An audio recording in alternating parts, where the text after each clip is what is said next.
The 70s were a wild era. And while all this was going on, Bill Cosby raped 54 people. Holy shit, that's a lot of rapes, man. This guy's putting up real numbers.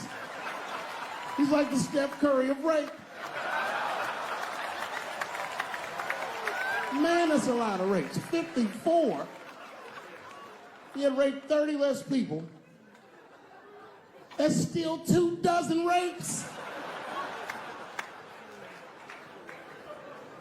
Don't forget, each one of these rapes has 8 hours of sleep in it. Ladies and gentlemen, that's over 400 hours of rape. It only takes 65 hours to get a pilot's license.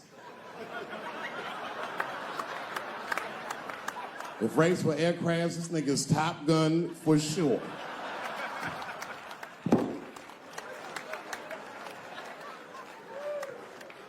Yeah, that's a tough one. You know, and I was on stage not too long ago. I was in Syracuse, New York. Yeah, well, yeah, for Syracuse, but the show didn't go so good. All because I was talking about Bill Cosby a little bit. Not a little bit, I'll be honest. Talked about him for like maybe 25 minutes. And a woman stood up in the back of the room and she screamed out, "You are a fucking asshole for saying these things." I know. Instantly, I felt, you know, like bad. Not bad about what I was saying. I just felt bad, like, oh, that's too bad she doesn't like the show. I didn't realize it at first.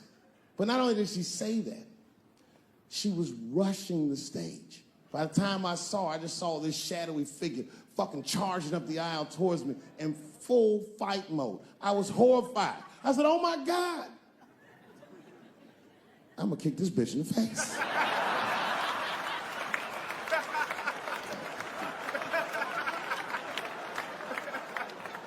Lucky for me, I didn't have to.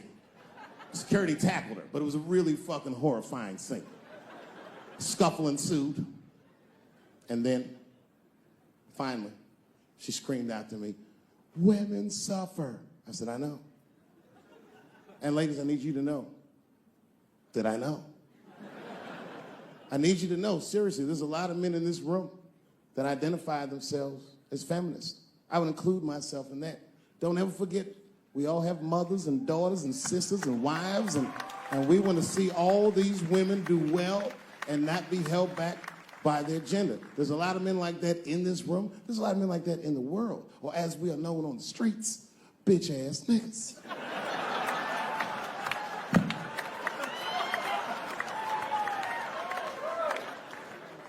But as this woman was wrestling and screaming at me, I started to take offense. And I'm gonna be honest, race was involved. She was a young white woman. Well-intentioned, but it's like not thinking it all the way through. Bitch, how the fuck are you going to yell at a black man about discrimination? She didn't get it. She just kept going. Women suffer. I know. Women suffer. Same team. Women suffer. I know. And this wish went too far. We suffer just like you. Slow your roll, bitch. You suffer, yes, but not like me. Not like us. She goes, suffering is suffering. What's the difference? I said, come on, white woman, you know what it is. You was in on the heist, you just don't like your cut. You suffer, I suffer. You suffer, I suffer. That's how it works. Can't do comparative suffering.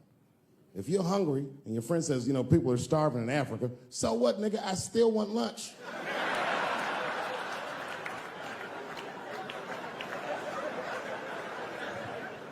Black people know about comparative suffering, and you know this is a fucking dead-end game. Blacks and Jews do that shit to each other all the time. You ever played Who Suffer More with a Jewish person? It's a tough game. Whenever you think you got the Jewish guy on the ropes, that motherfucker will be like, well, don't forget about Egypt. Egypt? God damn, nigga, I didn't know he was going all the way back to Egypt.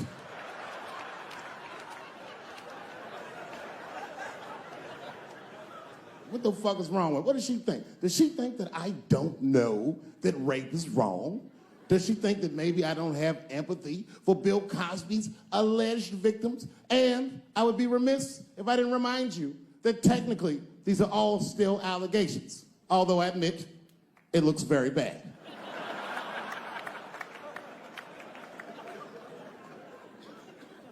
But perhaps, if she looked at it correctly, she would have empathy for me, the man she was attacking. 42-year-old black comedian. Obviously, Bill Cosby was a hero to me. And she doesn't know what it feels like to think that your hero might have done something so heinous. My God, you can't imagine. It'd be as if you heard that chocolate ice cream itself had raped 54 people.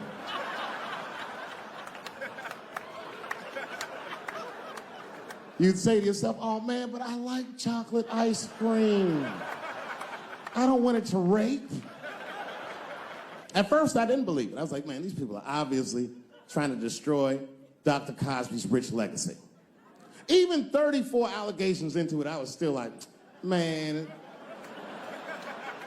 probably only raped 10 or 11 of those people. I know, but it's really tough. You know, you guys are young, so imagine if you found out 40 years from now that Kevin Hart raped 54 people. You'd be like, oh. The only one that would believe that would be Cat Williams. He'd be like, I knew that motherfucker was up to something.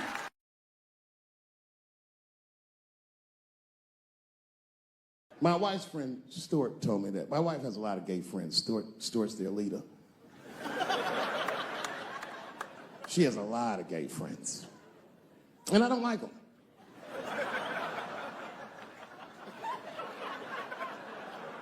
Not because they're gay, I'm just judging them on the merits of their character. They're just not nice dudes. They're fucking rude house guests. They're sitting on my couch, giggling with my wife, eating my motherfucking macaroons.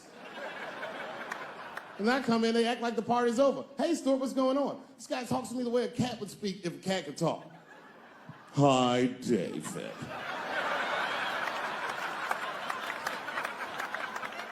Stuart, what's all the beef, man? What's going on?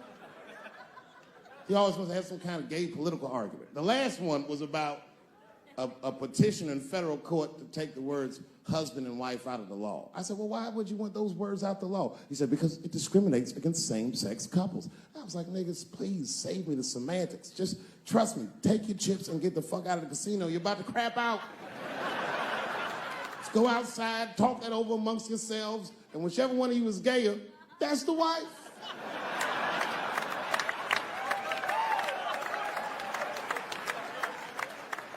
No, Stuart didn't like that.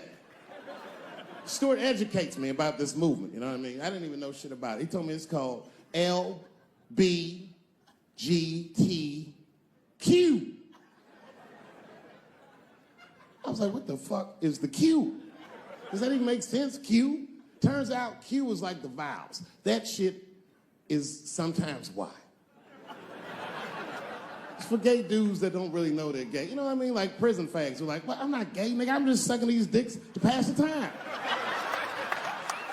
I'm not G, I'm Q. Ugh.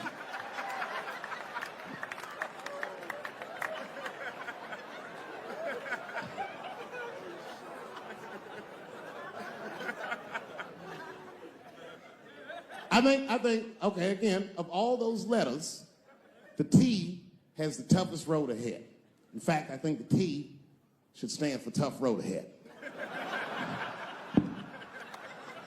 They've got the longest mental gap to bridge. That's all I'm saying.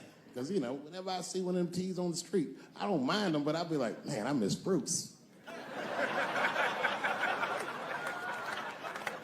I'm sorry, guys. I'm 42. I remember Bruce Jenner. Before the Kardashians, before all that, this motherfucker was a white American superhero. It was amazing. He was beating Africans at track and field. We'd never seen anything like it. He was on my cereal box growing up. You know how much of that cereal I ate, nigga? I didn't know he was gonna do that.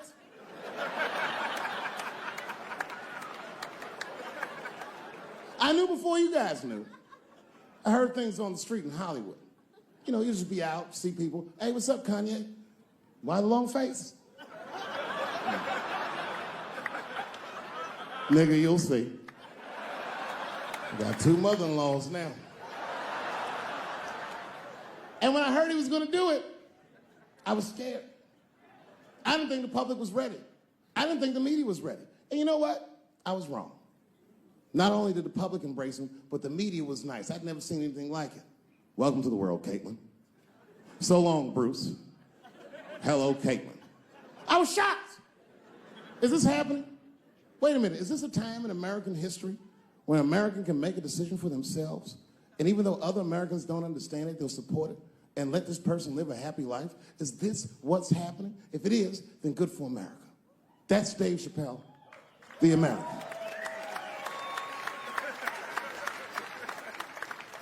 Although Dave Chappelle, the black American, he was a little jealous. I was like, how the fuck are transgender people beating black people in the discrimination Olympics? If the police shot half as many transgenders as they did niggas last year, it'd be a fucking war in LA. I know black dudes in Brooklyn, hard street motherfuckers that wear high heels just to feel safe.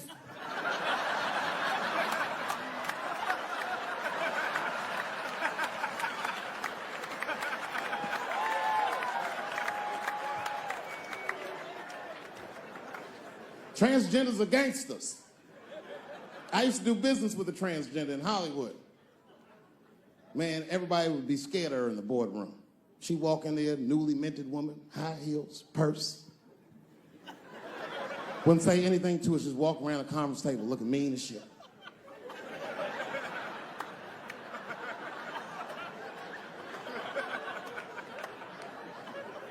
And then she walked to the head of the conference table, stare at us all, reach in her purse and pull her old dick out and throw it on the table. Let's talk business, gentlemen. Ah!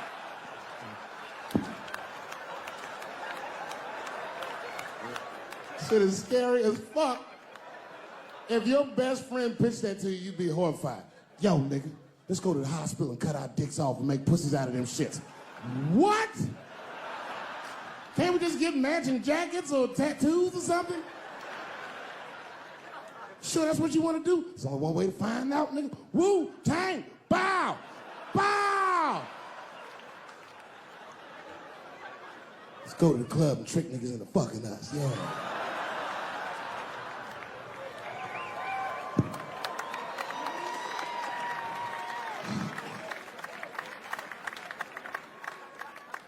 I was sitting back there, I'm smoking, drinking with the stars. And then 2 Hollywood movie producers came over right to me. Oh my God, Dave Chappelle, said the leader one. He was obviously gay. Some guys you can just tell. The other one seemed like a money guy, like maybe he was from Texas or some shit. But the gay one was definitely the leader because he did all the talking. And then he hit me with, so David, do you have any movie ideas that you would like to pursue? The truth is, I don't. But if you know the game, you're not supposed to tell motherfuckers you don't have ideas. I was like, yeah, man, I got plenty of ideas. And he called my bluff. Really? Like what? Huh?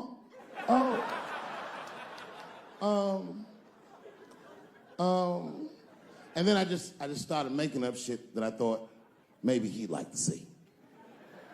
I said, I have a superhero idea. He goes, really? I go, yeah, he's a gay superhero. He was like, really? What's it called?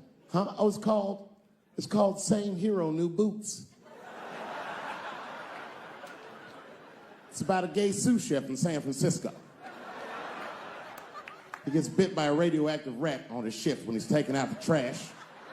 And is blessed with powers beyond his wildest dreams. Supersonic, gay kind of powers. And he starts saving everybody in San Francisco. But at first, he only saves gay people. Later, he saves everybody, and the whole city just falls in love with him. The only problem is, no one remembers him when he saves them. Well, I don't understand. Why wouldn't they remember him? I said, because, dummy, he's gay. He keeps changing his outfit. People come up, thanks for saving, mister. What's your name anyway? And he's like, same hero, new boots, and that motherfucker flies away.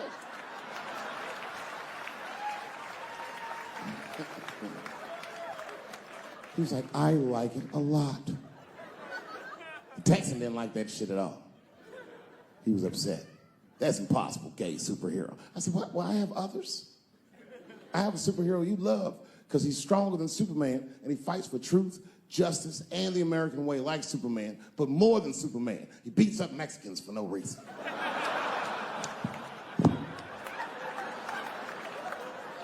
The Texan's like, you got my attention. I was like, man, this motherfucker is so strong, he can fly and do all this great shit.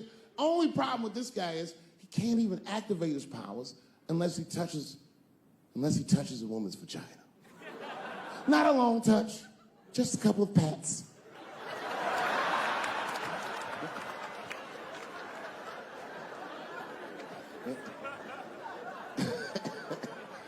He said, well, what's the problem with that? I said, well, the problem, sir, is that our hero is not, he's not a handsome man. And he's often short on cash.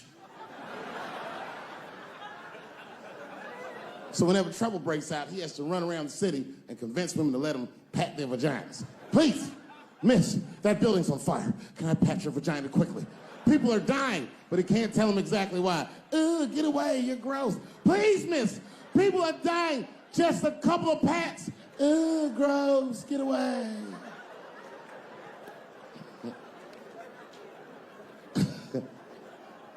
So he rapes them. I know. That's the dilemma for the audience. Because he rapes, but he saves a lot of lives. And he saves way more than he rapes, and he only rapes to save. But he does rape. I didn't realize it, but the whole green room was looking at us. All the celebrities were disgusted. Oh. That guy from Texas was like, here's my card. Call me on Monday. That worked out. The second time I met O.J. Simpson.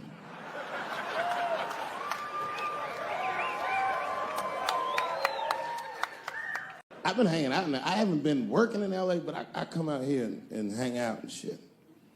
I was out here a few weeks ago. I almost got arrested. I'm not bullshitting. This happens to a lot of black people. What happened was, I was coming out of one of those nightclubs in Hollywood, and my friend saw me. I guess I was wobbling or something. So he just rolled up. It was a good friend of mine. He was like, hey, Dave, give me the keys. And I was like, all right, nigga, just take the keys. And I got in the passenger side of my car, and he drove it. And it was fine. Just talking, chopping it up. And then on the 10, the blue and whites hit us.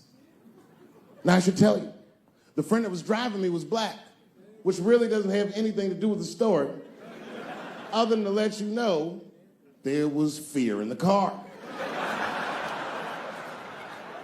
Not my fear. I'm black, but I'm also Dave Chappelle. So I figured, shit'll probably be fine.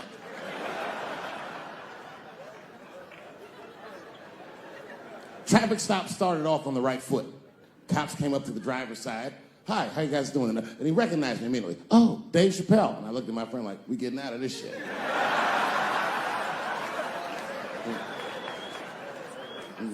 And then he says, you guys were swerving in the lane. Do you mind just stepping out the car for a second? Still no cause for alarm. I looked through the rearview mirror. The body language of the arrest looked good. He was talking. So then I started fucking with the radio. Traffic stops going good if you listen to the radio when someone else is outside of the car. But then when I looked back in the rearview mirror, something had gone horribly wrong. The motherfucker's back there like. And the next thing I knew, they were stuffing him in the back of the car. And I thought, when anybody would think of a situation like that, oh my God, what is gonna happen to me?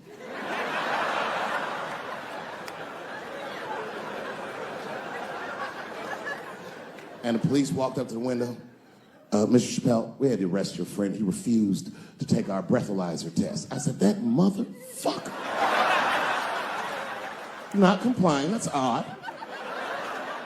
So, officer, what's gonna happen to me? Well, you're fine. We're just gonna have to ask you to step out of the car so we can impound the vehicle and we'll arrange for you to have a ride home. I said, oh, well, nah, I would rather you just give me the keys. They said, well, Mr. Chappelle, your friend already told us he's your designated driver. We can't let you drive in this condition. I was like, no, nigga, I'm good. I'm good. And then suddenly the shit turned into Vegas. He was like, I'll let you blow for it. I said, excuse me? He said, if you blow in my breathalyzer. I said, oh, nigga, I thought you was trying to get your dick sucked. What's going on?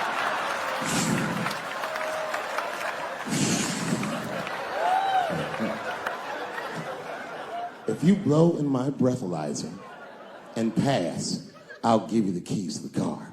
I said, set him up, nigga, let's play. And I blew in that thing, and it made a noise. I said, uh-oh. And he looked at it, he said, oh, well, Mr. Chappelle, I guess you're free to go. I said, I am. I didn't know that thing didn't pick up weed. I drove home on the 10, 30 miles an hour. Yeah, no, it all worked out. It all worked out. You know what? It's been 10 years since the last time I played Los Angeles, if you can imagine. I know, I've been gone for a very long time. And unbeknownst to you, it was a difficult 10 years. I'm not gonna take you through all the agony I've been through, but it was tough. Some of it you might have seen.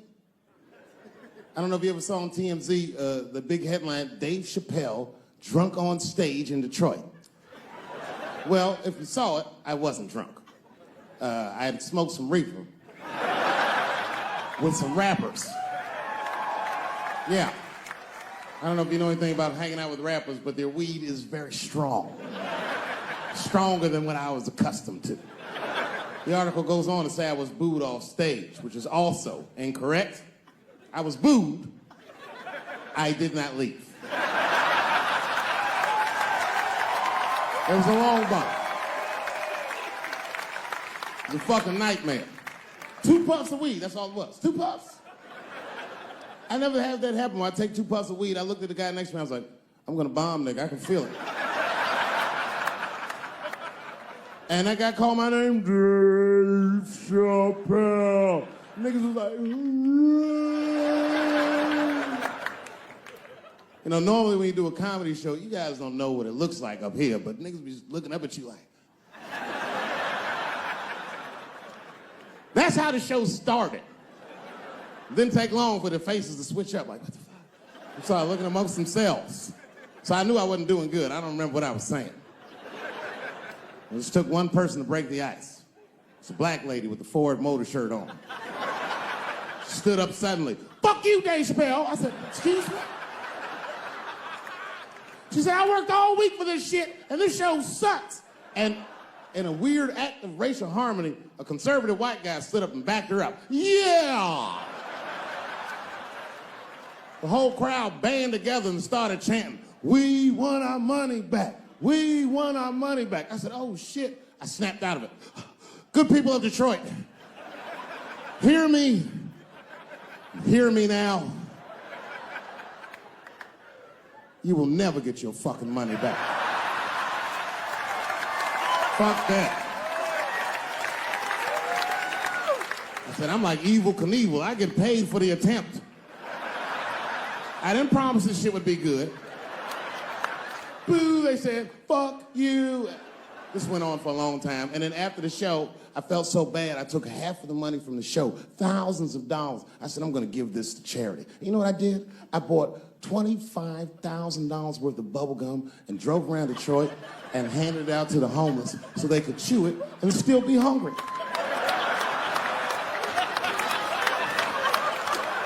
I was very mad at Detroit that night.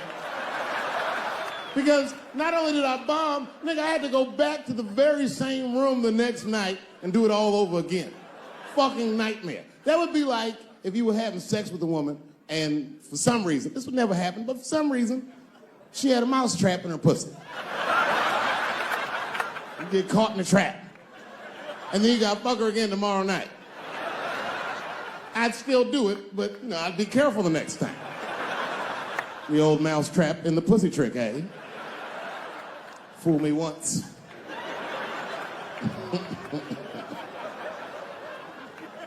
Yeah, it was a tough time. And I wanted to give up sometimes. I almost did give up, but then right before I gave up, I decided not to. But I made the call. They answered the phone. Hello? Dancing with the Stars. I said, not yet. Not yet. Yeah. Oh, if you see me on that shit, it's over. Trust me. My spirit is broken. If you see me waiting for them judges,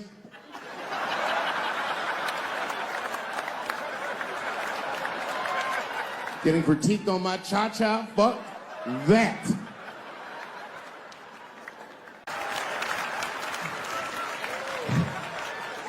I knew Kevin right this happened. That's fuck. I was mad at Kevin too, though. You know why? Okay, first of all, I didn't even know Kevin was as successful as he was. I found that shit out the hard way.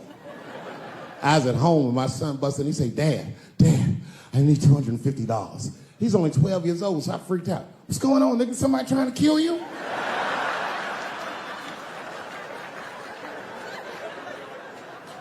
He said, no. Kevin Hart's coming to town and I wanted to see his show. I said, well, how much are the tickets? He said, they're $125. I said, God damn, mine are only $80.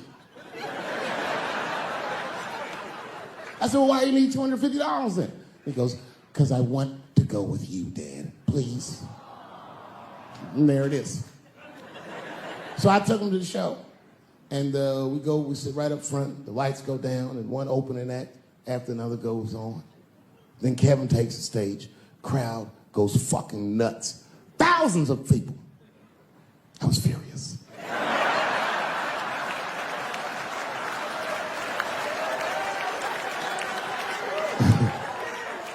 The longer the show went on, the madder I got. Because his show was fucking outstanding. It was maddening. These people were fucking holding their stomachs. My son was slapping his knee. I'm like, oh, nigga, I do this too.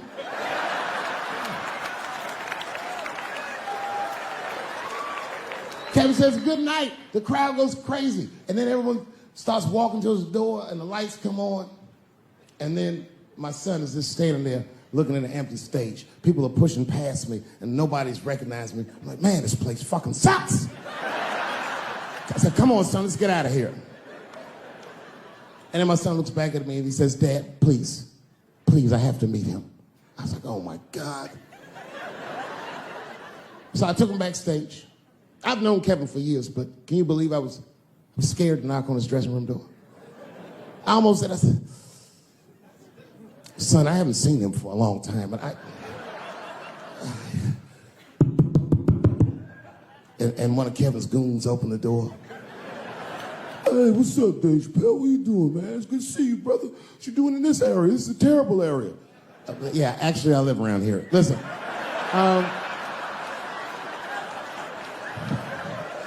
Is Kevin here? My son just wanted to meet him real quick. Well, I don't know, because Kevin's about to eat dinner. Just think Kevin came around the corner to see who it was. What? Oh, shit. What's up, Dave? Come on back. I was just about to have dinner. I don't know if you guys ate, but you're welcome to join me if you like.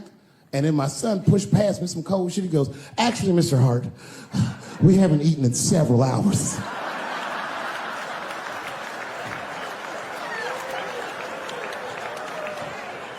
Man, Kevin took us into his back room. This guy had a fucking spread. It was Tuesday night. This motherfucker was having Sunday dinner. It was steaks, chops, corn with butter all over it. My son was eating all fast, embarrassed me. I was like, slow down, son.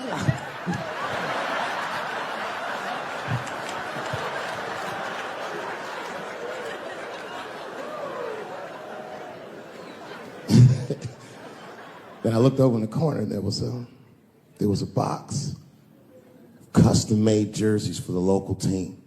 Each one was hand-stitched, and on the back they stitched on the K Hart. on all of them. Kevin saw me staring at that box, and he went over and grabbed one of them jerseys, and he walked right to my son. He said, "Hey, little man, I want you to have this." And my son was like, "Thanks, Mr. Hart." This is when I got mad. He goes, "If your father ever makes you mad, put that on." And he walked out.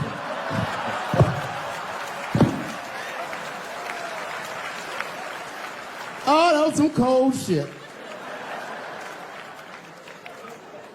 Then I realized, I looked up what Kevin made on Google. I couldn't believe that shit. Kevin is the first comedian that a Drake song could be about. Kevin could walk around his house and sing All Me, and the whole song would still be true. Got everything, I got everything. I cannot complain, I don't even know how much I really made. I forgot, it's a lot. Fuck that, never mind what I got. And his wife be like, "Kevin, come to bed." He'd be like, "Ho, shut the fuck up, I got way too much."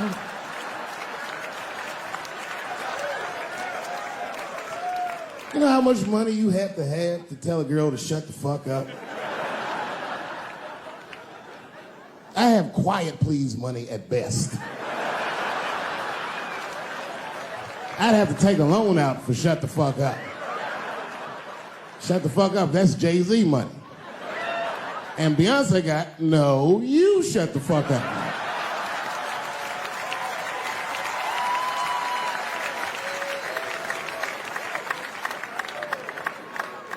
Let's not forget, I've never met Bill Cosby, so I'm not defending him. But let's just remember that he has a valuable legacy that I can't just throw away. I remember that he's the first black man to ever win an Emmy in television. I also remember that he's the first guy to make a cartoon with black characters where their lips and noses were drawn proportionally. I remember that he had a television show that got numbers equivalent to the Super Bowl every Thursday night. And I remember that he partnered up with a clinical psychologist to make sure that there was not one negative image of African Americans on his show. I'm telling you, this is no small thing. I've had a television show. I wouldn't have done that shit. Gave tens of millions of dollars to African American institutions of higher learning, and is directly responsible for thousands of black kids going to college. Not just the ones he raped.